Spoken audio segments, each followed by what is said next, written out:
Hola a todos, soy Jesús Antonio Orihuela Naya, soy estudiante de quinto año de Medicina y miembro de la Sociedad Estudiantil de Ciencias Clínicas. En esta oportunidad voy a explicar el tema farmacología de los receptores dopaminérgicos.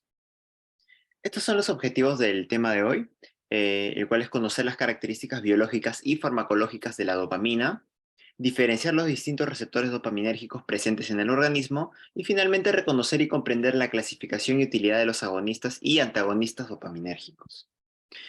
He dividido el tema de la siguiente manera. Primero vamos a explicar todo acerca de la dopamina, su biosíntesis y metabolismo, su farmacocinética, los receptores que se encuentran, a los cuales van a ser objetivos esta sustancia, los efectos fisiológicos que va a producir y finalmente algunas indicaciones y efectos secundarios que va a producir.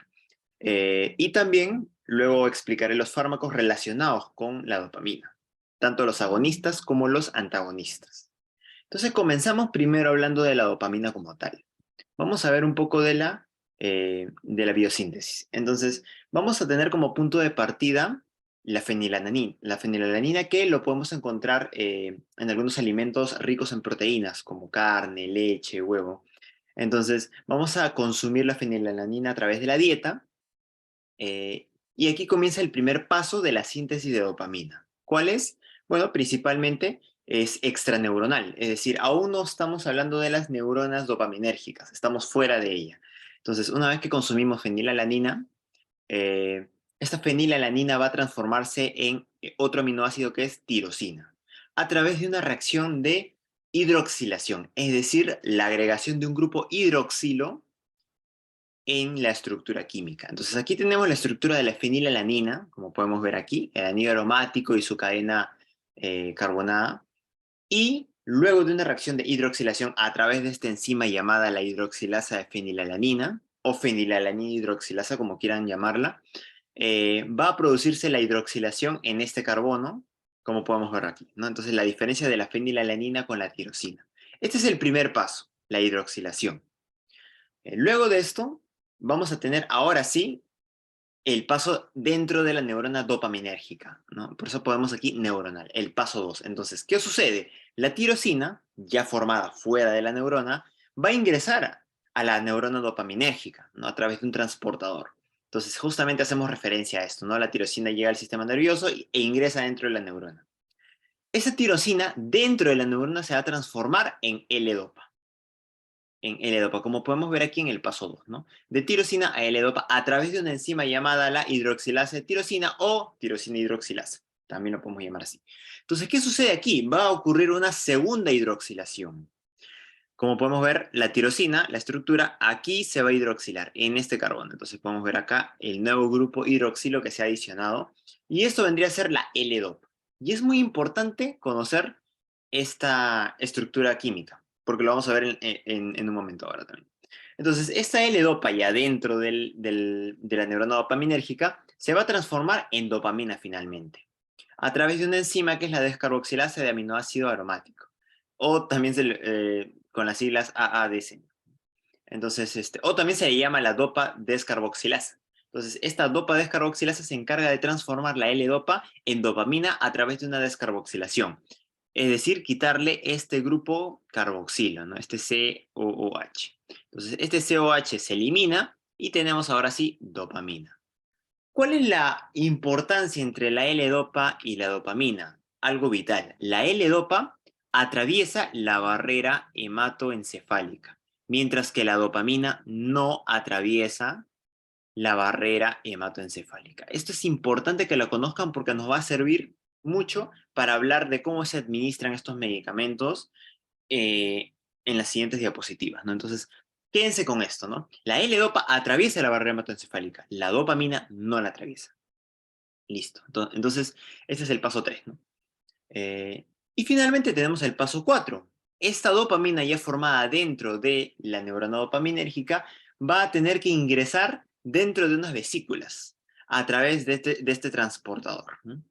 De este transportador de monoaminas, ¿no? Por eso transportador de monoaminas. Entonces, esta dopamina ingresa aquí a la vesícula para que posteriormente pueda liberarse al espacio sináptico, aquí. Entonces, Ese es el paso 4, el ingreso de la dopamina a las vesículas a través de este transportador de monoaminas. Listo. Y eso sería todo con respecto a la biosíntesis. Tenemos el primer paso extraneuronal, que es una primera hidroxilación. Tenemos un segundo paso ya dentro de la neurona, que es una segunda hidroxilación. Tenemos un tercer paso, que es una descarboxilación, que es transformar la L-dopa en dopamina. Y finalmente el paso 4, que es hacer ingresar a la dopamina dentro de la vesícula para que pueda liberarse en el espacio sináptico. Listo. Pero, ¿qué sucede? Esta dopamina se puede metabolizar también. ¿Qué pasa si no entra a la vesícula? Se puede metabolizar. Aquí en la hendidura sináptica también se puede metabolizar. ¿Y cómo es la ruta metabólica de la dopamina? A través de dos vías. Puede ser a través de esta enzima o a través de esta enzima, de la MAO o la COMT, que cada una significa respectivamente la monoaminoxidasa, por eso es la MAO, y la COMT es la catecol o metiltransferasa. Bien, entonces vamos a ver cómo son estas rutas. Entonces, todas tienen como punto de partida, obviamente, la dopamina, y todas terminan como HVA, que es el ácido homovanílico. Entonces, ambas van a terminar igual, solo que va a ser las diferentes rutas depende de con qué enzima comienzan a metabolizarse. Entonces, si la dopamina inicia metabolizándose con la monoaminoxidasa, va a formar el DOPAC. ¿Por qué? Porque como dice su nombre, monoamino oxidasa, es una oxidación, ¿no? Entonces la reacción que va a producir es una oxidación. Ya. Mientras que la catecolometiltransferasa o COMT, como se dice su nombre, va a ser una metilación. Una metilación. Entonces vamos a ver la vía, ¿no? Entonces la dopamina, cuando se oxida con la MAO, va a formar la DOPAC. ¿Cómo se oxida? Bueno, aquí obviamente ha formado un grupo carboxilo, porque se ha oxidado. Ya, entonces luego con la COMT se va a metilarse, ¿no? Entonces aquí se metila, como podemos ver acá. Entonces, y ahí finalmente forma el ácido homovanílico. Pero ¿qué pasa en la otra ruta? Bueno, la dopamina primero se metila, ¿no? Acá, se metila. Y finalmente esta 3-metoxitiramina se va a oxidar, también aquí, formando el ácido homovanílico. Entonces, como si se dan cuenta, simplemente cambia el orden de las enzimas, ¿no? Y el producto intermedio es distinto porque primero se oxida y en el otro primero se metila, ¿no? Pero al final ambos se oxidan y se metilan y por eso terminan como ácido homovanílico.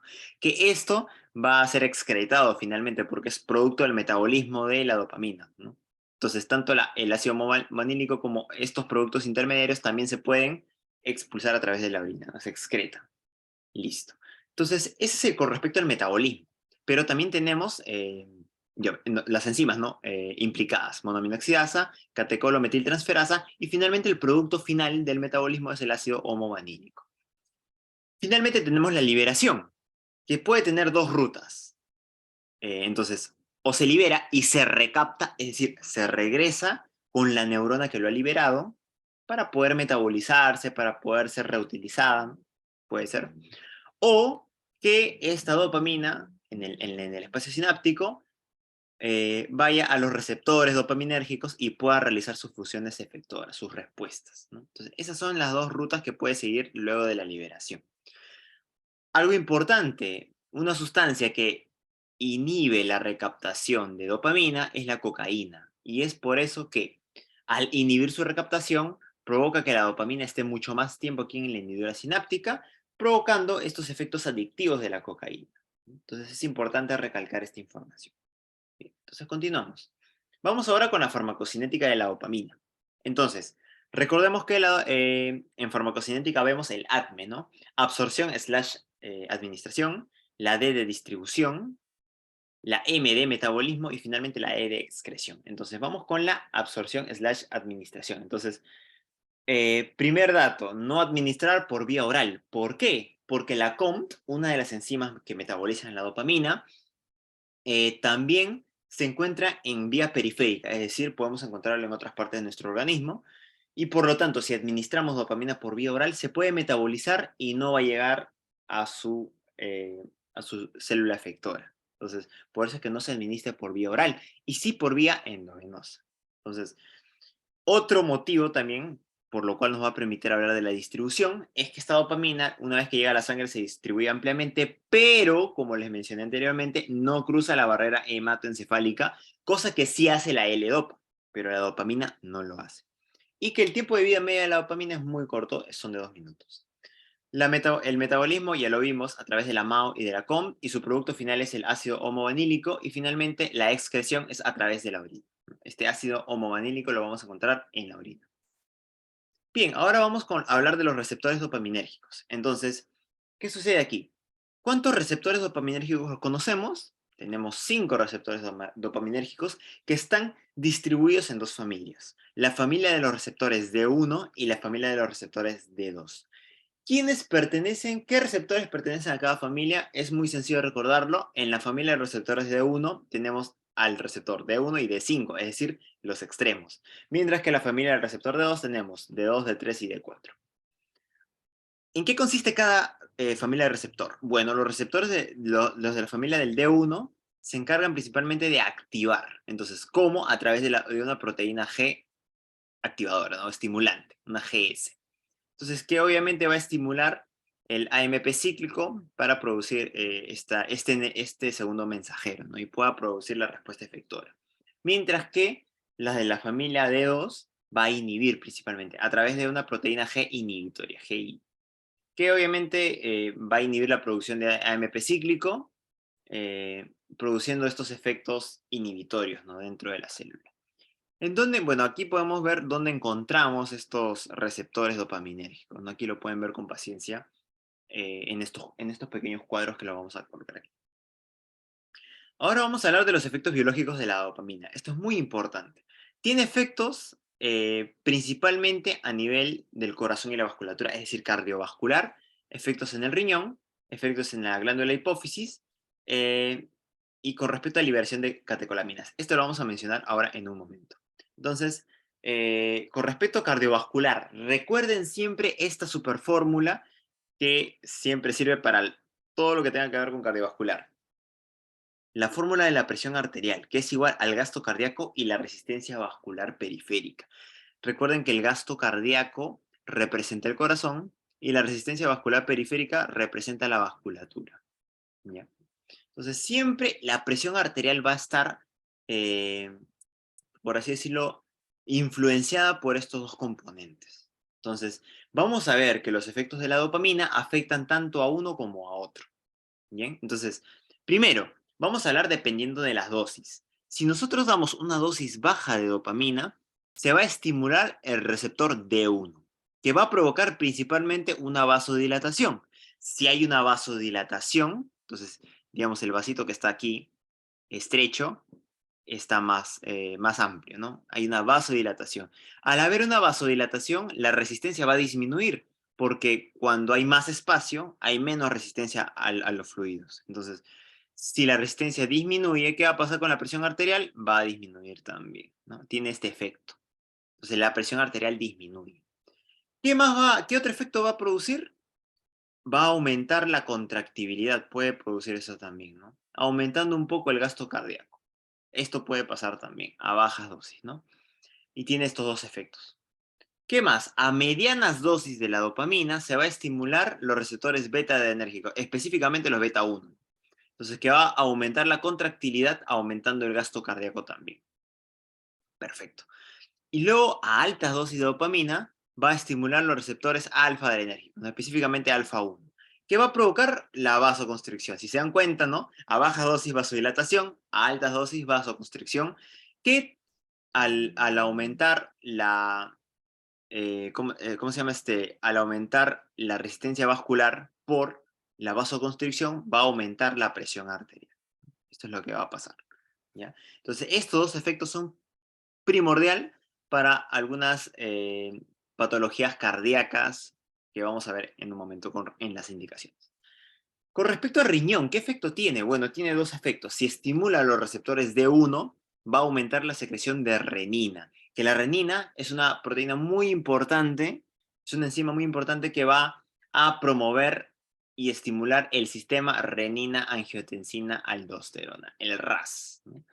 Que tiene como objetivo principalmente elevar la presión arterial. Esto lo van a ver mucho mejor en la parte de fisiología, pero quiero que se queden con que el RAS aumenta la presión arterial. Esto es lo que provoca. Y finalmente el D3, ¿no? Que es, si estimula el D3, va a inhibir la secreción de renina, por lo tanto va a tener el efecto contrario, ¿no? Disminución de la presión arterial, no la va a subir. La glándula hipófisis. Entonces, en la glándula hipófisis, una de las hormonas que va a producir es la prolactina. Esta prolactina se encarga de promover la eyección de la leche materna. Entonces, ¿qué pasa con la dopamina? La dopamina, al estimular los receptores D3 de las células lactótrofas, va a disminuir la secreción de prolactina. Esto es lo que va a pasar. Disminuye la secreción de prolactina. Es un antagonista de la prolactina. Perfecto. Entonces, ¿qué más hace? Bueno, libera catecolaminas. Tiene este efecto, ¿no? De liberar epinefrina o norepinefrina.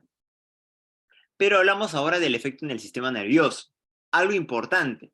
¿Que tiene un efecto en el sistema nervioso? Sí, es correcto, pero cuando es secretado, no cuando es administrado. Es decir, la dopamina como medicamento, recuerden que no atraviesa la barrera hematoencefálica, por lo tanto, no va a llegar a producir un efecto en el sistema nervioso. Mientras que sí cuando es secretada por el organismo, o sea, es decir, de manera endógena, ¿no? Es decir, entonces, con otras palabras, la dopamina exógena no produce efecto. La dopamina endógena sí va a producir efecto en el sistema nervioso. ¿Ya? Y es por eso que la dopamina se usa principalmente no en patología del sistema nervioso ni psiquiátrica, sino en otro tipo de patologías, como las cardiovasculares, por ejemplo, que lo vamos a ver en indicaciones. Entonces, hablando de manera endógena, ¿qué efectos va a producir la dopamina? Y esto es muy importante. Van a haber tres vías que hay que conocer a manera superficial, ¿no? Tenemos la vía mesocórtico o slash mesolímbica, tenemos la vía nigroestriada y tenemos la vía tuberoinfundibular, ¿no? Entonces, estas son las áreas del sistema nervioso que van a estar implicadas en cada uno. En la mesocórtico mesolímbico tenemos el área tegmental ventral. En, el, en la vía nigroestriada tenemos la parte compacta de la sustancia negra. Y en la tuberoinfundibular tenemos principalmente al hipotálamo. Ya, perfecto. Estoy mencionando estos términos, estos lugares del sistema nervioso, pero lo importante que es lo siguiente.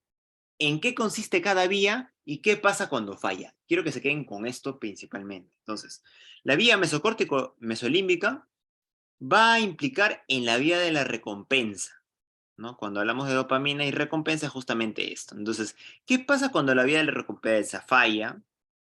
Ocurre lo que es la adicción. Entonces, justamente esta vía mesocórtico-mesolímbica va a estar implicada en la adicción cuando falla, ¿no? También se encuentra encargada de funciones cognitivas de orden superior, por eso es que cuando falla van a producir episodios de psicosis o esquizofrenia, ¿ya? Luego tenemos la vía nigroestriada, que es un regulador del movimiento. ¿Qué pasa cuando falla este regulador del movimiento? Puede producir la enfermedad de Parkinson, ¿no? Entonces, ¿qué sucede? Nosotros en la corteza cerebral producimos movimiento. Entonces, en movimiento, que digamos, si quiero alcanzar mi lápiz, justamente me movilizo y es producido, iniciado por la corteza cerebral, ¿no? Áreas específicas de la corteza cerebral. Pero este movimiento no es brusco, es un movimiento muy complejo, muy, muy sutil, ¿no? Y es gracias a esta vía nigroestriada que se va a encargar de regular, ¿no? Para que no sea tan brusco, ¿no? Justamente se encarga esta vía nigroestriada. Por eso es que cuando falla, produce estos movimientos bruscos en la enfermedad de Parkinson. Y finalmente la tuberoinfundibular, que se encarga de regular principalmente la secreción de prolactina, cuando falla va a producir obviamente la hiperprolactinemia. Entonces, esta es la enfermedad que produce cuando falla esta vía tuberoinfundibular. Finalmente vamos a hablar de las indicaciones y efectos secundarios de la dopamina. ¿Qué indicaciones tenemos? Como les mencioné, como la dopamina administrada no actúa en el sistema nervioso, principalmente las patologías que vamos a tratar con ella son cardiovasculares. Hipotensión, shock cardiogénico o hipovolémico, insuficiencia cardíaca descompensada, ¿no? Patologías cardiovasculares que justamente, mira, son enfermedades que disminuyen la presión arterial, y el gasto cardíaco lo tienen también disminuido. Entonces, ¿qué pasa? Recordemos que a altas dosis de dopamina aumenta la contractibilidad, por lo tanto aumenta el gasto cardíaco, aumenta la vasoconstricción y por lo tanto aumenta la presión arterial, ¿no? Son justamente indicaciones terapéuticas dependiendo de las funciones, de los efectos fisiológicos de la dopamina. Algunos efectos secundarios, bueno, neurológicos como ansiedad, cefalea, efectos respiratorios como disnea, cardiovasculares como taquicardia, arritmias, pero lo más importante son los efectos gastrointestinales, las náuseas y los vómitos. Esto es importante porque son uno de los efectos adversos que van a tener tanto los agonistas dopaminérgicos como la dopamina propiamente dicha, ¿no? Y hay otros efectos a la piel como la necrosis tisular, por ejemplo. Ahora vamos a hablar de los fármacos relacionados con la dopamina. Entonces tenemos agonistas del receptor de dopamina. Entonces, ¿cuáles tenemos aquí? Tenemos a la levodopa y a los ergóticos y no ergóticos. Entonces, primero vamos a hablar de la levodopa, ¿no? La levodopa es como un agonista de la L-dopa. Prácticamente es lo mismo. Entonces, recordemos que esta sí atraviesa la barrera hematoencefálica, como podemos ver aquí. Y luego, una vez que entra en las neuronas dopaminérgica, va a transformarse a través de la descarboxilasa en dopamina. Perfecto. Ya, eso es lo que ocurre. Y entonces ya tenemos dopamina dentro del sistema nervioso para poder que pueda dar los efectos en los receptores, ¿no? Ya, perfecto. Pero ¿qué sucede? Hay un problema aquí. La L-dopa también se metaboliza fuera en la circulación. ¿Por qué? Porque tenemos una dopa descarboxilasa aquí también, periféricamente. Entonces, por eso es que la L-dopa o la levodopa se administra con carbidopa. Esta carbidopa es un inhibidor de la dopa descarboxilasa. Entonces, ¿qué va a pasar si nosotros administramos ambos? Bueno, aumenta obviamente la dopamina a nivel del sistema nervioso. ¿Por qué? Porque la levodopa cruza la barrera hematoencefálica y se convierte en dopamina dentro. Ya, esto lo expliqué. Pero la carbidopa se va a encargar de aumentar la biodisponibilidad de L-dopa. ¿Por qué? Porque va a inhibir a su metabolizador, lo que es la dopa descarboxilasa. Y lo va a mantener como a la L-dopa para que pueda ingresar en el sistema nervioso. Luego tenemos los ergóticos y no ergóticos. Los ergóticos como la bromocriptina y los no ergóticos como el pramipexol o el ropinirol, ¿no? Entonces, estos son agonistas dopaminérgicos, es decir, directamente van hacia los receptores dopaminérgicos. O sea, se van a ahorrar todo este trayecto metabólico y van de frente a los receptores. Ya está. Y obviamente estos medicamentos se utilizan para tratar la enfermedad del Parkinson. Finalmente, hablamos de los antagonistas de los receptores dopaminérgicos, ¿no? Entonces, aquí tenemos los antipsicóticos, tantos típicos como no típicos, atípicos, perdón, y los antieméticos. Entonces, lo que tienen que saber son tres cositas para diferenciar los típicos de los atípicos. Entonces, primero, los antipsicóticos típicos bloquean principalmente los receptores D2 dopaminérgicos. Ya. Mientras que los atípicos bloquean D2 y 5-HT2, que son los receptores serotoninérgicos. Ojo, ahí, esa diferencia. Lo segundo es que los antipsicóticos típicos controlan tanto síntomas positivos como pero no los síntomas negativos. ¿A qué me refiero con síntomas positivos y síntomas negativos? Bueno, con síntomas positivos son síntomas que se van a adicionar, es decir, digamos, la aparición de temblor en las manos, ¿no? Esos son síntomas positivos porque se están agregando. Mientras que los síntomas negativos son síntomas, digamos, funciones que se van a perder en una persona. Esos son síntomas negativos, ¿ya? Entonces, los antipsicóticos típicos lo controlan los positivos, pero no los negativos. Mientras que los atípicos controlan ambos, tanto positivos como negativos. Y finalmente, la RAM, ¿no? La reacción adversa. Los antipsicóticos típicos, como reacción adversa, tienen aparición de síntomas extrapiramidales que son los que pueden observar aquí. El pseudoparkinsonismo, la distonía aguda y tardía y la agaticia, ¿no? Que son prácticamente síntomas motores extrapiramidales que vamos a encontrar. Mientras que los atípicos tienen reducidos síntomas adversos. ¿Por qué? Gracias al bloqueo de los receptores serotoninérgicos. Ese es como que el plus que va a tener los atípicos. Ya. Entonces, quédense con estas tres cositas de los antipsicóticos típicos y atípicos. Y ahora vamos a ver a quiénes encontramos en cada uno, ¿no? Tenemos a las fenotiacinas, que son medicamentos que terminan en acina, como la clorpromacina, la trifluoperacina, la tioridacina, ¿no? Y las butirofenonas, como los que terminan en peridol, el haloperidol, droperidol. Entonces, una manera de recordarlo, que bueno, pueden ser recordando cómo terminan estas palabras, ¿no? Acina y peridol, o pueden crear una oración que les haga recordar. Entonces, por ejemplo, yo lo recuerdo de la siguiente manera, ¿no? Entonces tenemos aquí un personaje que tiene un diseño típico, ¿no? Entonces, este personaje típico, digamos, asesina con Z, vamos a ponerlo, asesina, con Panadol. Una forma de recordarlo. Entonces yo me acuerdo que los típicos, antipsicóticos típicos, tenemos los medicamentos que terminan en acina y en peridol, gracias a esta oración. Entonces, ¿a quiénes recordamos principalmente aquí? La clorpromacina, recuerden esto principalmente. Y aquí el aroperidol. Listo. Entonces, ¿para qué sirven los antipsicóticos? Principalmente para tratar la esquizofrenia o el trastorno bipolar, ¿no? Mientras que los atípicos tenemos aquí a la clozapina y a la risperidona. Finalmente, los antieméticos, que obviamente son para tratar las náuseas y los vómitos, tenemos aquí a la metoclopramida, tenemos a la dromperidona y a la proclorperacina.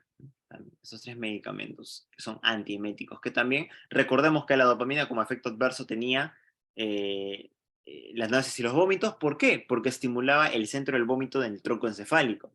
Pero obviamente tenemos antagonistas que van a antagonizar esta acción en el tronco encefálico, inhibiendo el centro del vómito, que justamente funcionan como antieméticos. Aquí recuerden la metoclopramida, ¿no? Y bueno, eso sería todo. Vamos con algunas preguntas. Para responder estas preguntas, por favor, sí les pediría que pausen el video, ¿no? Entonces, para poder responder. Entonces, esta es la primera pregunta. Bien, entonces, ¿cuál es la justificación para combinar levodopa con carbidopa? Y bueno, la respuesta aquí es la B, ¿no? Que la carbidopa aumenta la entrada de levodopa en el sistema nervioso al inhibir la dopa descarboxilasa periférica, ¿no? Esto ya lo hemos visto.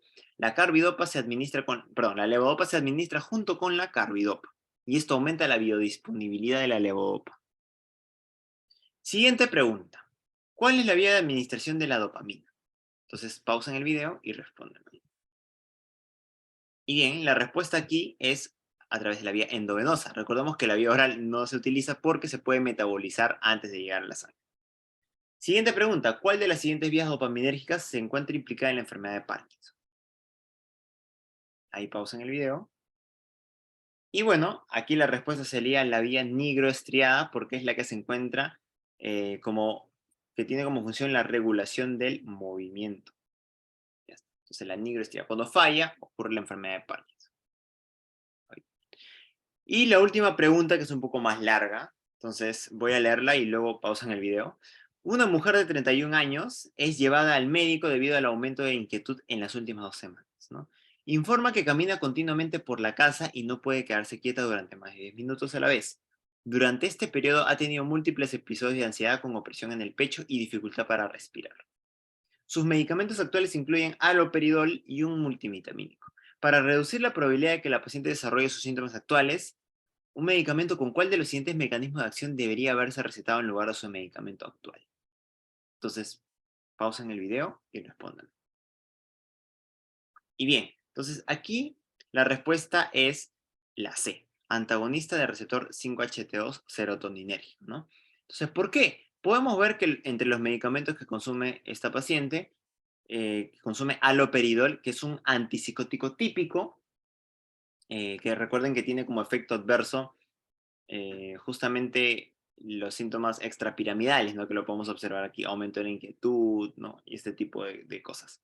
Entonces, para poder, ¿qué tipo de medicamento le administraríamos? Un antipsicótico atípico que tiene menos efectos adversos. Y recordemos que el antipsicótico atípico bloquea los receptores D2 y los receptores 5-HT2, ¿no? Entonces, justamente es la acción adicional que había que administrarle a esta medicación para que no tenga estos efectos adversos. El antagonista del receptor 5-HT2. Y bueno, esta es la bibliografía que utilicé para poder realizar esta clase. Y muchas gracias por su atención. Espero que les haya servido esta clase.